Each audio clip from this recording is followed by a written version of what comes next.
जय हिंद दोस्तों। आज हम पढ़ने वाले हैं एमपीएसआई एग्जाम 2017 में पूछे गए जीके जीएस एमपी जीके और साइंस के क्वेश्चन। तो वीडियो को लास्ट तक जरूर देखें ताकि आप लोगों को पता चले कि 2017 में कैसे क्वेश्चन पूछे गए थे। तो चलिए स्टार्ट करते हैं। देखते हैं आज का फर्स्ट क्वेश्चन पूछा गया था, किस वर्ष में कैलाश सत्यार्थी ने नोबेल शांति पुरस्कार जीता था। तो इसका जो राइट आंसर है दोस्तों वह है ऑप्शन नंबर 1, वर्ष 2014 में कैलाश सत्यार्थी को नोबेल पुरस्कार दिया गया था। कैलाश सत्यार्थी का जन्म हुआ था विदिशा में। यह क्वेश्चन कांस्टेबल एग्जाम 2022 में पूछा गया था। कैलाश सत्यार्थी का जन्म कहां हुआ था? विदिशा में। आप भी याद रखेंगे इसे। और यह वर्ष 1980 से बचपन बचाओ आंदोलन चला रहे हैं। तो यह क्वेश्चन भी कांस्टेबल एग्जाम 2022 में पूछा गया था। बचपन बचाओ आंदोलन वर्ष 1980 से किसके द्वारा चलाया जा रहा है? कैलाश सत्यार्थी के द्वारा चलाया जा रहा है। इनका जन्म हुआ था विदिशा में। इन्हें नोबेल पुरस्कार मिला था शांति का वर्ष 2014 में। और 2014 में इन्हें शांति का नोबेल पुरस्कार पाकिस्तानी सामाजिक कार्यकर्ता मलाला यूसुफजई के द्वारा के साथ दिया गया था, जो कि रिफ्यूजी से रिलेटेड जो संघ है उनके संबंध में कार्य करती हैं। आगे बढ़ते हैं नेक्स्ट क्वेश्चन की ओर। नेक्स्ट क्वेश्चन यहां पर पूछा गया था, भूर सिंह बारासिंगा किस राष्ट्रीय उद्यान का आधिकारिक शुभंकर है? तो इसका जो राइट आंसर है दोस्तों वह है ऑप्शन नंबर 3, कान्हा राष्ट्रीय उद्यान का। भूर सिंह बारासिंगा कान्हा राष्ट्रीय उद्यान का आधिकारिक शुभंकर है।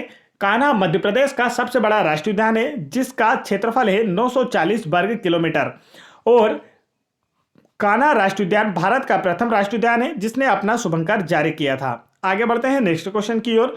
नेक्स्ट क्वेश्चन यहां पर पूछा गया था, गुलबदन बेगम जिन्होंने हुमायूं नामा पुस्तक लिखी है, यह हुमायूं की कौन थी? 4 ऑप्शन आपको दिया गया है। बहन थी, चाची थी, मां थी या पत्नी थी? तो इसका जो राइट आंसर है वह है ऑप्शन नंबर 1, बहन थी।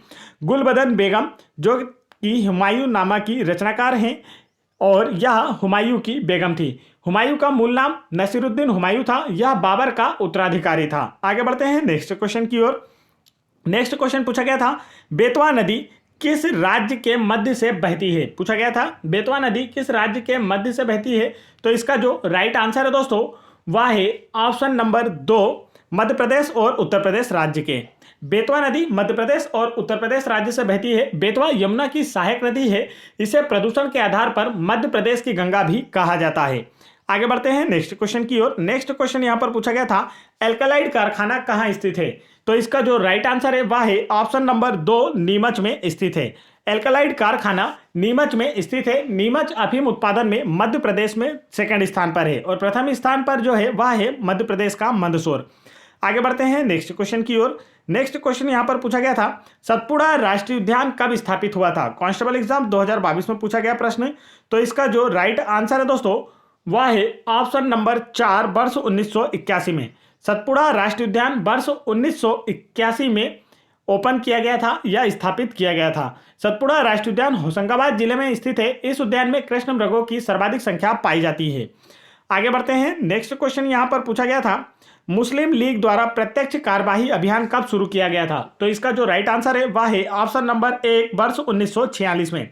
मुस्लिम लीग द्वारा प्रत्यक्ष कार्यवाही अभियान वर्ष 1946 में स्थापित शुरू किया गया था। और मुस्लिम लीग की जो स्थापना है यह वर्ष 1906 में की गई थी। इसे भी आप याद रखेंगे। नेक्स्ट क्वेश्चन यहां पर पूछा गया था, विश्व बैंक कब बनाया गया था? 4 ऑप्शन आपको दिए गए हैं। पूछा गया था विश्व बैंक की स्थापना कब की गई थी? तो इसका जो राइट आंसर है दोस्तों वह है ऑप्शन नंबर 3, वर्ष 1944 में विश्व बैंक की स्थापना की गई थी। आगे बढ़ते हैं नेक्स्ट क्वेश्चन की ओर। नेक्स्ट क्वेश्चन यहां पर पूछा गया था, जॉर्डन की राजधानी क्या है? 4 ऑप्शन आपको दिए गए थे और पूछा गया था जॉर्डन की राजधानी क्या है। तो इसका जो राइट आंसर है दोस्तों वह है ऑप्शन नंबर 1, अम्मान जॉर्डन की राजधानी है। एसआई एग्जाम 2017 में हर शिफ्ट में किसी न किसी देश की राजधानी पूछी गई थी। तो आप लोग लुसेंट में से सारे देशों की राजधानी भी अच्छे से याद कर लें ताकि आने वाले पेपरों में अगर आपसे ऐसा क्वेश्चन पूछे जाते हैं तो आप उसे आसानी से हल कर सकें। आगे बढ़ते हैं नेक्स्ट क्वेश्चन की ओर। नेक्स्ट क्वेश्चन पूछा गया था, खजुराहो मंदिरों का निर्माण पूरी तरह से बलुआ पत्थरों से किया गया है, जो वर्तमान में कहां से लाए गए थे? तो यहां 4 ऑप्शन आपको दिए गए हैं और इसका जो राइट आंसर है दोस्तों वह है ऑप्शन नंबर 2, पन्ना। खजुराहो मंदिरों का निर्माण पूरी तरह से बलुआ पत्थरों से किया गया था, जो वर्तमान में पन्ना से लाए गए थे। वर्तमान पन्ना से लाए गए थे। अब खजुराहो मंदिरों की बात की जाए तो खजुराहो मंदिरों खजुराहो में स्थित है। खजुराहो को प्राचीन समय में जेजाक भुक्ति के नाम से भी जाना जाता था।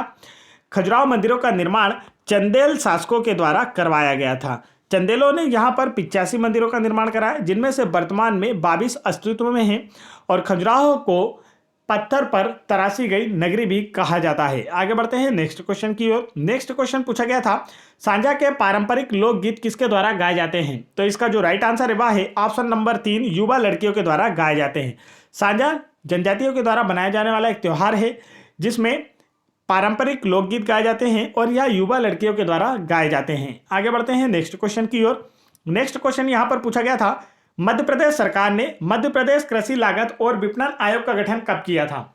तो इसका जो राइट आंसर है दोस्तों वह है ऑप्शन नंबर 2, वर्ष 2017 में। मध्य प्रदेश सरकार ने मध्य प्रदेश कृषि लागत और विपणन आयोग का गठन वर्ष 2017 में किया था। नेक्स्ट क्वेश्चन यहां पर पूछा गया था, नारायण श्रीधर बेंद्रे किस क्षेत्र में प्रसिद्ध हैं? तो इसका जो राइट आंसर है वह है ऑप्शन नंबर 1, चित्रकार है। नारायण श्रीधर बेंद्रे एक प्रसिद्ध चित्रकार थे।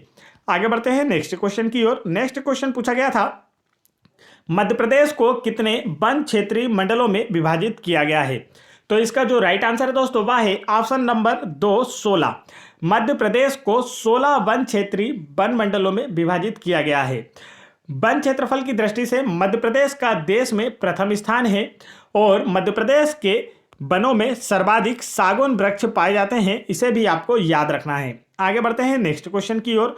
नेक्स्ट क्वेश्चन यहां पर पूछा गया था, 600 ईसा पूर्व से 325 ईसा पूर्व के महाजनपद काल के दौरान बौद्ध और जैन साहित्य में कितने महाजनपद थे? तो इसका जो राइट आंसर है दोस्तों वह है ऑप्शन नंबर 3, 16 महाजनपद। प्राचीन काल में भारत 16 महाजनपदों में बटा हुआ था, जिनमें से वर्तमान मध्य प्रदेश में 2 महाजनपदें शामिल है। एक है अवंती और दूसरी है चेदी। यह दोनों ही महाजनपदें प्राचीन काल की वर्तमान मध्य प्रदेश में शामिल है। अवंती महाजनपद की राजधानी थी उज्जैनी। आगे बढ़ते हैं नेक्स्ट क्वेश्चन की ओर। नेक्स्ट क्वेश्चन यहां पर पूछा गया था, निम्नलिखित में से कौन से मेले में जमात नामक भक्तों का समूह विश्व भर से आता है? तो इसका जो राइट आंसर दोस्तों वह है ऑप्शन नंबर 3, आलमी तबलीगी इज्तिमा। इस मेले में जमात नामक भक्तों का समूह विश्व भर से आता है और इस मेले का आयोजन भोपाल में किया जाता है। यह एक व्यापारिक मेला है, बाजारू मेला है। इसमें विश्व भर से व्यापारी आते हैं और अपने व्यापार को बढ़ाते हैं या व्यापार करते हैं। तो इसमें जमात नामक भक्तों का मेला विश्व भर से शामिल होता है। कहाँ आयोजित किया जाता है? भोपाल में आयोजित किया जाता है। आगे बढ़ते हैं नेक्स्ट क्वेश्चन की ओर। नेक्स्ट क्वेश्चन यहां पर पूछा गया था, निम्नलिखित में से कौन सा नृत्य प्रदर्शन देवी रानूबाई और धनियर सूर्यदेव को समर्पित करता है? तो फटाफट इसका आंसर लगाएं। तो इसका जो राइट आंसर है दोस्तों वह है ऑप्शन नंबर 3, गंगोर। गंगोर नृत्य प्रदर्शन में देवी रानूबाई और धनियर सूर्यदेव के बारे में गाया जाता है, लोकगीत गाया जाता है। यह इसी को समर्पित है। गंगोर त्योहार चैत्र माह तथा भाद्र माह में आयोजित किया जाता है। इस पर्व में शिव पार्वती की पूजा की जाती है। आगे बढ़ते हैं नेक्स्ट क्वेश्चन की ओर। नेक्स्ट क्वेश्चन यहां पर पूछा गया था, निम्नलिखित में से कौन सा जिला जोरा, सेलाना और पिपलोदा के पूर्व रियासतों के क्षेत्रों को शामिल करता है? तो इसका जो राइट आंसर दोस्तों वह है ऑप्शन नंबर 2, रतलाम जिला। जोरा, सेलाना और पिपलोदा की पूर्व रियासतों के क्षेत्र रतलाम जिले में आते हैं। और रतलाम से एक क्वेश्चन और पूछा जाता है कि जो रतलामी सेब है मध्य प्रदेश में पाई जाती, विश्व भर में प्रसिद्ध है, यह कहाँ पर बनती है? या फिर पूछा जा सकता है रतलामी सेब का संबंध कहाँ से है? तो इसमें आप नाम से ही जान जाएंगे। रतलाम जो है यह रतलामी सेब के उत्पादन के लिए विश्व भर में प्रसिद्ध है। आगे बढ़ते हैं नेक्स्ट क्वेश्चन की ओर। तो यहाँ पर यह क्वेश्चन रिपीट हुआ है। आगे बढ़ते हैं। नेक्स्ट क्वेश्चन पूछा गया था, न्यायाधीश दीपक मिश्रा को भारत के किस मुख्य न्यायाधीश के रूप में नियुक्त किया गया है? तो इसका जो राइट आंसर दोस्तों वह है ऑप्शन नंबर 3, 45वें मुख्य न्यायाधीश के रूप में। न्यायाधीश दीपक मिश्रा को भारत के 45वें मुख्य न्यायाधीश के रूप में नियुक्त किया गया था और वर्तमान में भारत के 48वें मुख्य न्यायाधीश हैं एन.बी. रमन्ना। तो इसे भी आप याद रखेंगे। वर्तमान में भारत के 48वें मुख्य न्यायाधीश कौन हैं? तो वह हैं एन.बी. रमन्ना। चलिए आगे बढ़ते हैं नेक्स्ट क्वेश्चन की ओर। नेक्स्ट क्वेश्चन पूछा गया था, शंकर दयाल शर्मा भारत के किस नंबर के राष्ट्रपति थे? 10वें, 12वें, 8वें या 9वें? तो इसका जो राइट आंसर है दोस्तों वह है ऑप्शन नंबर 4, 9वें राष्ट्रपति थे। कांस्टेबल एग्जाम 2022 में पूछा गया प्रश्न है, शंकर दयाल शर्मा भारत के 9वें राष्ट्रपति थे। इनका जन्म प्रदेश की राजधानी भोपाल में हुआ था। यह मध्य प्रदेश के मुख्यमंत्री तथा भारत के राष्ट्रपति दोनों ही पद पर रहे थे। तो ऐसा क्वेश्चन पूछा गया था कांस्टेबल एग्जाम में कि ऐसे कौन से व्यक्ति हैं जो कि मध्य प्रदेश के मुख्यमंत्री और भारत के राष्ट्रपति भी रहे। तो ऑप्शन में आंसर था शंकर दयाल शर्मा। तो दोनों ही क्वेश्चन आपको याद रखना है, आपके एग्जाम में पूछा जा सकता है। चलिए आगे बढ़ते हैं दोस्तों। यदि आप लोगों को एमपी जीके के बेस्ट 1250 प्लस क्वेश्चन की पीडीएफ चाहिए जिसमें से सारे के सारे question MP police constable exam में पूछे गए थे, तो आप यह पीडीएफ वीडियो के डिस्क्रिप्शन में दी गई लिंक पर क्लिक करके आसानी से प्राप्त कर सकते हैं। और यदि आप लोगों को एमपीएसआई एग्जाम 2016 और 2017 के जीके जीएस साइंस के क्वेश्चन, हिंदी के क्वेश्चन, इंग्लिश के क्वेश्चन, मैथ्स के क्वेश्चन और रीजनिंग के क्वेश्चन, इन सभी की अलग अलग सब्जेक्ट के हिसाब से पीडीएफ फाइल डाउनलोड करना है तो भी आप वीडियो के डिस्क्रिप्शन में दी गई लिंक पर क्लिक करके उसे आसानी से डाउनलोड कर सकते हैं और अपनी तैयारी को और बेहतर कर सकते हैं। नेक्स्ट क्वेश्चन यहां पर पूछा गया था, रीवा पन्ना पठार मध्यवर्ती पहाड़ी इलाके के कौन से क्षेत्र में स्थित है। तो इसका जो राइट आंसर है दोस्तों वह है ऑप्शन नंबर 4, उत्तर पूर्वी। रीवा पन्ना पठार मध्यवर्ती पहाड़ी इलाके के उत्तर पूर्वी क्षेत्र में स्थित है। आगे बढ़ते हैं नेक्स्ट क्वेश्चन की ओर। नेक्स्ट क्वेश्चन यहां पर पूछा गया था, मध्य प्रदेश का कौन सा क्षेत्र अवंती के महाजनपद से जुड़ा हुआ था। 4 ऑप्शन आपको दिए गए हैं और इसका जो राइट आंसर है दोस्तों वह है ऑप्शन नंबर 1, मालवा। मालवा जो है यह अवंती महाजनपद के अंतर्गत आता था। वर्तमान में अवंती महाजनपद को उज्जैन के नाम से जाना जाता है क्योंकि उज्जैन ही अवंती महाजनपद की राजधानी थी। आगे बढ़ते हैं नेक्स्ट क्वेश्चन की ओर। किस जिले में जनवरी फरवरी के महीने में रामलीला मेला का आयोजन किया जाता है। तो इसका जो राइट आंसर है दोस्तों वह है ऑप्शन नंबर 2, ग्वालियर जिले में। कांस्टेबल एग्जाम 2022 में पूछा गया प्रश्न है, ग्वालियर जिले में रामलीला मेला का आयोजन किया जाता है। यह मेला ग्वालियर जिले की भांडेर तहसील में आयोजित किया जाता है। तो कांस्टेबल एग्जाम 2022 में जब यह प्रश्न पूछा गया तो इसमें तहसील का नाम दिया गया था भांडेर। आगे बढ़ते हैं नेक्स्ट क्वेश्चन की ओर। नेक्स्ट क्वेश्चन यहां पर पूछा गया था, चचाई जलप्रपात किस जिले में स्थित है। तो इसका जो राइट आंसर है वह है ऑप्शन नंबर 4, रीवा जिले में स्थित है। चचाई जलप्रपात रीवा जिले में स्थित है। चचाई जलप्रपात बीहड़ नदी पर स्थित है जिसकी ऊंचाई है 130 मीटर। तो इसके बारे में यही पूछा जाता है अक्सर कि इसकी ऊंचाई कितनी है और यह किस नदी पर स्थित है। तो चचाई जलप्रपात बीहड़ नदी पर स्थित है, इसकी ऊंचाई 130 मीटर और यह रीवा में स्थित है। आगे बढ़ते हैं। नेक्स्ट क्वेश्चन था, गोबर गैस का मुख्य अवयव बताइए। 4 ऑप्शन आपको दिए गए थे और पूछा गया था गोबर गैस का मुख्य अवयव बताइए। तो इसका जो राइट आंसर है वह है ऑप्शन नंबर 2, मीथेन जो है यह गोबर गैस का मुख्य अवयव होता है। मीथेन का सूत्र अक्सर एग्जाम में पूछा जाता है तो यह होता है CH4, इसे भी आप याद रखेंगे। आगे बढ़ते हैं दोस्तों नेक्स्ट क्वेश्चन की ओर। नेक्स्ट क्वेश्चन पूछा गया था, निम्न में से कौन सा यंत्र यांत्रिक ऊर्जा को विद्युत ऊर्जा में बदलता है। 4 ऑप्शन आपको दिए गए थे और इसका जो राइट आंसर है वह है ऑप्शन नंबर 2, डायनोमो जो होता है यह यांत्रिक ऊर्जा को विद्युत ऊर्जा में परिवर्तित करता है। डायनोमो विद्युत चुंबकीय प्रेरण के सिद्धांत पर कार्य करता है तथा आपसे इसके अपोजिट एक क्वेश्चन और पूछा जाता है विद्युत मोटर से रिलेटेड। वह पूछा जाता है कि विद्युत ऊर्जा को यांत्रिक ऊर्जा में कौन सा यंत्र रूपांतरित करता है। तो आपका आंसर होगा विद्युत मोटर। और यहां पूछा गया था यांत्रिक ऊर्जा को विद्युत ऊर्जा में रूपांतरित करता है तो वह है डायनोमो। चलिए आगे बढ़ते हैं नेक्स्ट क्वेश्चन की ओर। नेक्स्ट क्वेश्चन यहां पर पूछा गया था, सबसे अधिक लचीली धातु कौन सी है। 4 ऑप्शन आपको दिए गए थे और पूछा गया था सबसे अधिक लचीली धातु कौन सी है। तो इसका राइट आंसर है ऑप्शन नंबर 2, स्वर्ण जो है दिए गए ऑप्शनों में सबसे अधिक लचीली धातु होती है। स्वर्ण सर्वाधिक आघात वर्धनी तथा तन्य धातु भी होती है। आगे बढ़ते हैं नेक्स्ट क्वेश्चन की ओर। नेक्स्ट क्वेश्चन यहां पर पूछा गया था, वह ताप बिंदु जिस पर कोई पदार्थ ठोस, तरल तथा गैस तीनों अवस्था में रह सकता है उस ताप बिंदु को क्या कहते हैं। तो इसका जो राइट आंसर है दोस्तों वह है ऑप्शन नंबर 4, त्रिक बिंदु कहते हैं। वह ताप जिस पर कोई पदार्थ ठोस, तरल तथा गैस तीनों अवस्था में रह सकता है उसे त्रिक बिंदु के नाम से जाना जाता है। आगे बढ़ते हैं नेक्स्ट क्वेश्चन की ओर। नेक्स्ट क्वेश्चन यहां पर पूछा गया था, किस प्रकार विद्युत बल्ब के अंदर जलने वाले तंतु की ऊष्मा ग्लास से बाहर जाती है। आपने देखा होगा एक जो विद्युत बल्ब होता है वह उसका तंतु ग्लास के अंदर होता है, कांच के अंदर, तो उसकी ऊष्मा बाहर कैसे निकलती है। तो इसका जो राइट आंसर है वह है ऑप्शन नंबर 2, विकिरण के द्वारा। विद्युत बल्ब के अंदर जलने वाले तंतु की ऊष्मा ग्लास के बाहर विकिरण विधि के द्वारा जाती है। विद्युत बल्ब का फिलामेंट जो होता है या तंतु जो होता है वह टंगस्टन धातु का बना होता है। टंगस्टन का जो प्रतीक चिन्ह होता है वह W होता है और इसका आपका परमाणु क्रमांक होता है 74। आगे बढ़ते हैं नेक्स्ट क्वेश्चन की ओर। नेक्स्ट क्वेश्चन यहां पर पूछा गया था, किसने सिस्टेमेटिक शब्द का प्रतिपादन किया? चार ऑप्शन आपको दिए गए हैं और इसका जो राइट आंसर है वह है ऑप्शन नंबर 1, लिनियस ने सिस्टेमेटिक शब्द का प्रतिपादन किया था। लिनियस को वर्गीकरण का जनक कहा जाता है। उन्होंने अपनी पुस्तक में सिस्टेमा नेचुरे सिद्धांत को प्रकाशित किया था। आगे बढ़ते हैं नेक्स्ट क्वेश्चन की ओर। नेक्स्ट क्वेश्चन यहां पर पूछा गया था, घोड़ा तांगे को आगे खींचता है जिससे तांगा आगे बढ़ जाता है, किस बल के कारण? चार ऑप्शन आपको दिए गए थे और पूछा गया था, एक घोड़ा तांगे को आगे खींचता है और तांगा आगे बढ़ जाता है किस बल के कारण? तो इसका जो राइट आंसर है वह है ऑप्शन नंबर 1, घोड़े ने पैरों से धरती पर जो बल लगाया होता है उस बल के कारण तांगा आगे बढ़ता जाता है। घोड़ा तांगे को खींचने के लिए पेशी बल का उपयोग करता है। तो यह अक्सर एग्जाम में पूछा जाता है, घोड़ा तांगे को खींचने के लिए किस बल का उपयोग करता है? तो पेशीय बल, मांसपेशियों में जो बल होता है घोड़े की, उसका उपयोग करता है वह तांगे को खींचने के लिए। आगे बढ़ते हैं नेक्स्ट क्वेश्चन की ओर। नेक्स्ट क्वेश्चन पूछा गया था, अधिक अमीनो अम्लों का यूरिया में परिवर्तन कहाँ होता है? चार ऑप्शन आपको दिए गए हैं और पूछा गया है अमीनो अम्ल का यूरिया में परिवर्तन कहाँ होता है? तो इसका जो राइट आंसर है दोस्तों वह है ऑप्शन नंबर 4, यकृत अर्थात लीवर में एमिनो एसिड का यूरिया में परिवर्तन होता है। यकृत मानव शरीर की सबसे बड़ी ग्रंथि है जिसका भार होता है 1.5 किलोग्राम। चलिए आगे बढ़ते हैं नेक्स्ट क्वेश्चन की ओर। नेक्स्ट क्वेश्चन यहां पर पूछा गया था, एक एंटीपायरेटिक औषधि होती है जो, चार ऑप्शन आपको दिए गए हैं और पूछा गया इनमें से एक एंटीपायरेटिक औषधि कैसी होती है?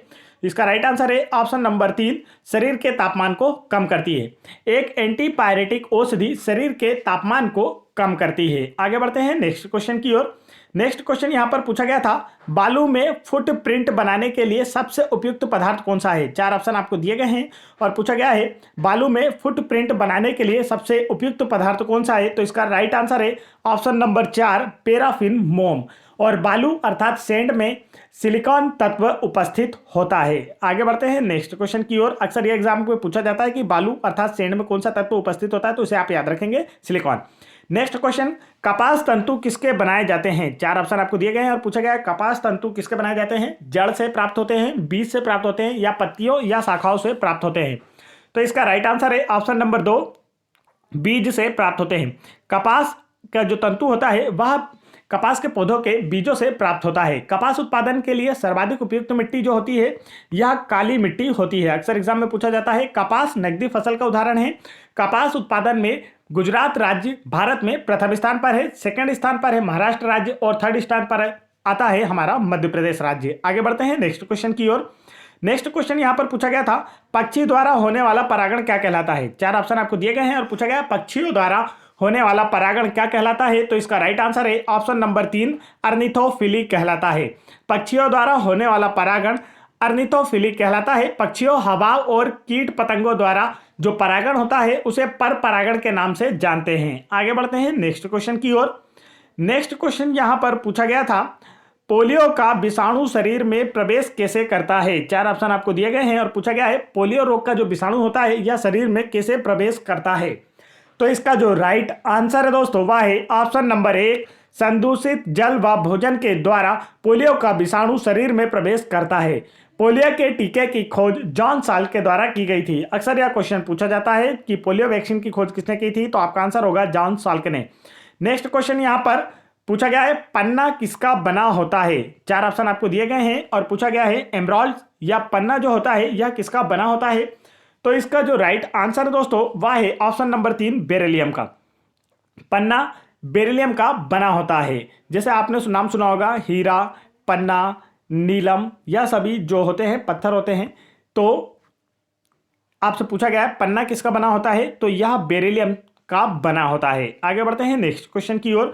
नेक्स्ट क्वेश्चन यहां पर पूछा गया था, निम्न में से कौन से कवक को सर्वाधिक आनुवांशिक अनुसंधानों में उपयोग किया जाता है? चार ऑप्शन आपको दिए गए हैं और इसका जो राइट आंसर है वह है ऑप्शन नंबर 1, गुलाबी ब्रेड मोल्ड कवक को सर्वाधिक आनुवांशिक अनुसंधानों में उपयोग किया जाता है। कवकों का अध्ययन अक्सर एग्जाम में पूछा जाता है, क्या कहलाता है? तो इसका याद रखेंगे आप, माइकोलॉजी कहलाता है। आगे बढ़ते हैं नेक्स्ट क्वेश्चन की ओर। नेक्स्ट क्वेश्चन यहां पर पूछा गया था, निम्न में से कौन डिप्थीरिया तथा इन्फ्लुएंजा के लिए उत्तरदायी है? चार ऑप्शन आपको दिए गए हैं और इसका जो राइट आंसर है दोस्तों वह है ऑप्शन नंबर 2, क्रमशः जीवाणु व विषाणु। डिप्थीरिया रोग जो होता है यह जीवाणु के द्वारा होता है और इन्फ्लुएंजा रोग जो होता है यह विषाणु के द्वारा होता है। चलिए आगे बढ़ते हैं नेक्स्ट क्वेश्चन की ओर। नेक्स्ट क्वेश्चन यहां पर पूछा गया था सबसे बड़ा पक्षी कौन सा है। 4 ऑप्शन आपको दिए गए हैं और पूछा गया सबसे बड़ा पक्षी कौन सा है। तो फटाफट आंसर कमेंट करें और यदि आपने अभी तक वीडियो को लाइक नहीं किया तो फटाफट वीडियो को लाइक करें और चैनल को सब्सक्राइब जरूर कर लें यदि आपको मध्य प्रदेश पुलिस में सब इंस्पेक्टर बनना है तो तुरंत चैनल को सब्सक्राइब कर लें। यहाँ पर आप लोगों को एमपीएसआई एग्जाम्स के लिए प्रीवियस ईयर पेपर के सॉल्यूशन कराए जाएंगे और मॉडल पेपर भी प्रोवाइड किए जाएंगे जिससे आपकी तैयारी बेहतर हो सके और बिल्कुल लेटेस्ट पैटर्न होगा जैसा कि कांस्टेबल एग्जाम 2022 में पूछा गया था। ऐसे ही एमपीजीके और जीके के क्वेश्चन आपको प्रोवाइड कराए जाएंगे, मैथ्स के क्वेश्चन सॉल्व कराए जाएंगे जैसा कांस्टेबल एग्जाम 2022 में पूछा गया है और अभी व्यापम के जितने भी एग्जाम हुए इनमें जो नया पैटर्न चल रहा है। तो तुरंत चैनल को सब्सक्राइब कर लें। आगे बढ़ते हैं नेक्स्ट क्वेश्चन की ओर। नेक्स्ट क्वेश्चन यहां पर पूछा गया था सबसे बड़ा पक्षी कौन सा है। तो इसका जो राइट आंसर है दोस्तों वह है ऑप्शन नंबर 3 ऑस्ट्रिच जो होता है शुतुरमुर्ग। यह दिए गए ऑप्शनों में सबसे बड़ा पक्षी होता है और ऑस्ट्रिच का जो अंडा होता है यह सबसे बड़ी जीवित कोशिका का उदाहरण होता है। आगे बढ़ते हैं नेक्स्ट क्वेश्चन की ओर। नेक्स्ट क्वेश्चन यहां पर पूछा गया था किसके कारण हाइड्रोफीबिया रोग या रेबीज रोग होता है। 4 ऑप्शन आपको दिए गए हैं और इसका जो राइट आंसर है दोस्तों वह है ऑप्शन नंबर 4 विषाणु संक्रमण के कारण हाइड्रोफीबिया या रेबीज नामक रोग होता है। रेबीज के टीके की खोज लुई पाश्चर के द्वारा की गई थी। कांस्टेबल एग्जाम 2022 में पूछा गया प्रश्न है तो इसे भी आप याद रखेंगे कि जो रेबीज रोग है इसके टीके की या वैक्सीन की खोज किसने की थी, लुई पाश्चर ने। आगे बढ़ते हैं नेक्स्ट क्वेश्चन की ओर। नेक्स्ट क्वेश्चन यहां पर पूछा गया था प्रतिजैविक पेनिसिलिन किससे प्राप्त की जाती है। 4 ऑप्शन आपको दिए गए हैं और पूछा गया है एंटीबायोटिक पेनिसिलिन किससे प्राप्त की जाती है। तो इसका जो राइट आंसर है वह है ऑप्शन नंबर 3 कवक से प्राप्त की जाती है। प्रतिजैविक पेनिसिलिन कवक से प्राप्त की जाती है। पेनिसिलिन की खोज अलेक्जेंडर फ्लेमिंग ने की थी। आगे बढ़ते हैं नेक्स्ट क्वेश्चन की ओर। नेक्स्ट क्वेश्चन यहां पर पूछा गया था एक दंत चिकित्सक कौन सा दर्पण का उपयोग करता है। तो इसका जो राइट आंसर है दोस्तों वह है ऑप्शन नंबर 4 अवतल दर्पण का उपयोग करता है। एक दंत चिकित्सक अवतल दर्पण का उपयोग करता है। अवतल दर्पण पर बना हुआ प्रतिबिंब आकार में बड़ा, उल्टा तथा वास्तविक होता है। आगे बढ़ते हैं नेक्स्ट क्वेश्चन की ओर। नेक्स्ट क्वेश्चन यहां पर पूछा गया था निम्न में से कौन सा तारा, जो सूर्य के अलावा की बात की जा रही है, नग्न आंखों से अच्छी तरह से दिखाई देता है। तो सूर्य भी एक तारा है जो हमारे सौरमंडल में सबसे निकट है। तो इसके अतिरिक्त दूसरा कौन सा तारा है दिए गए ऑप्शनों के अनुसार जो कि नंगी आंखों से या साधारण आंखों से देखा जा सकता है। तो इसका जो राइट आंसर है दोस्तों वह है ऑप्शन नंबर 2 प्रोक्सिमा सेंचुरी। सूर्य के बाद पृथ्वी का निकटतम तारा है जिसे कि साधारण आंखों से भी देखा जा सकता है। तो यहाँ पर अल्फा सेंचुरी आंसर यहाँ दिया गया था लेकिन यह रॉन्ग है क्योंकि प्रोक्सिमा सेंचुरी इसका करेक्ट आंसर है। एनसीईआरटी बुक से मैंने इसे राइट आंसर लिया है। आगे बढ़ते हैं नेक्स्ट क्वेश्चन यहाँ पर पूछा गया था पैलेंटोलॉजी किसका अध्ययन होता है। तो इसका जो राइट आंसर है दोस्तों वह है ऑप्शन नंबर 3 जीवाश्म का अध्ययन होता है। पैलेंटोलॉजी जीवाश्म का अध्ययन होता है। जीवाश्मों की आयु ज्ञात करने के लिए कार्बन डेटिंग विधि का उपयोग किया जाता है। कांस्टेबल एग्जाम 2022 और अदर सारे एग्जाम में पूछा जाने वाला क्वेश्चन है कि जीवाश्मों की आयु ज्ञात करने के लिए किसका उपयोग किया जाता है। तो कार्बन डेटिंग विधि का उपयोग किया जाता है और इसका अध्ययन जो होता है पैलेंटोलॉजी कहलाता है। आगे बढ़ते हैं नेक्स्ट क्वेश्चन की ओर। नेक्स्ट क्वेश्चन यहां पर पूछा गया था हम किससे सीधा ऊर्जा प्राप्त करते हैं। 4 ऑप्शन आपको दिए गए हैं और पूछा गया इनमें से किससे हमें सीधे ऊर्जा प्राप्त होती है। तो इसका राइट आंसर है ऑप्शन नंबर 2 सूर्य से हमें सीधा ऊर्जा प्राप्त होती है। सूर्य जो है संपूर्ण सौरमंडल में ऊर्जा का मुख्य स्रोत है। सूर्य में ऊर्जा का निर्माण हीलियम और हाइड्रोजन परमाणु के संलयन के कारण होता है। आगे बढ़ते हैं नेक्स्ट क्वेश्चन की ओर। नेक्स्ट क्वेश्चन पूछा गया था तारे पूर्व से पश्चिम की ओर जाते हुए हमें प्रतीत होते हैं, इसका कारण क्या है। तो इसका जो राइट आंसर है वह है ऑप्शन नंबर 2 पृथ्वी जो है पश्चिम से पूर्व की ओर घूर्णन कर रही है इसलिए हमें तारे पूर्व से पश्चिम की ओर जाते हुए प्रतीत होते हैं। पृथ्वी की अपने अक्ष पर जो गति होती है वह घूर्णन गति कहलाती है जिसके कारण दिन और रात होते हैं। आगे बढ़ते हैं नेक्स्ट क्वेश्चन की ओर। नेक्स्ट क्वेश्चन यहां पर पूछा गया था वे कौन सा रासायनिक पदार्थ है जिसे विष पीने के बाद या उसके बाद होने वाली बीमारी को रोकने के लिए दिया जाता है। यदि कोई व्यक्ति विष पी लेता है, जहर पी लेता है, तो उसके पीने के बाद या उसके जो साइड इफेक्ट होते हैं उसे रोकने के लिए कौन से रासायनिक पदार्थ दिया जाता है। तो इसका जो राइट आंसर वह है ऑप्शन नंबर 3 एंटीडोट। रासायनिक पदार्थ हैं जो कि विष पीने के बाद या उसके बाद होने वाली बीमारी को रोकने के लिए दिए जाते हैं। तो चलिए दोस्तों, आज का जो सेशन है यहीं पर समाप्त होता है। तो यदि आप लोगों को वीडियो पसंद आया हो तो वीडियो को लाइक करें, फटाफट चैनल को सब्सक्राइब कर लें। और यदि आप लोगों को एमपीएसआई एग्जाम्स की पूरी तैयारी करना है, अच्छे से प्रिपरेशन सिलेबस वाइज करना है, तो तुरंत चैनल को सब्सक्राइब जरूर करें। एमपीएसआई एग्जाम 2016-2017 के प्रीवियस ईयर पेपरों के जीके, जीएस, साइंस, एमपीजीके और आपको मैथ्स से रीजनिंग, हिंदी और इंग्लिश के सॉल्यूशन भी देखना है तो आप चैनल की प्लेलिस्ट में जाकर वहां आसानी से देख सकते हैं। तो फटाफट वीडियो को लाइक करें, चैनल को सब्सक्राइब करें और बेल आइकन का बटन जरूर दबा लें ताकि ऐसे इंपॉर्टेंट एजुकेशनल वीडियो का नोटिफिकेशन आप तक आसानी से पहुंचते रहे। जय हिंद दोस्तों।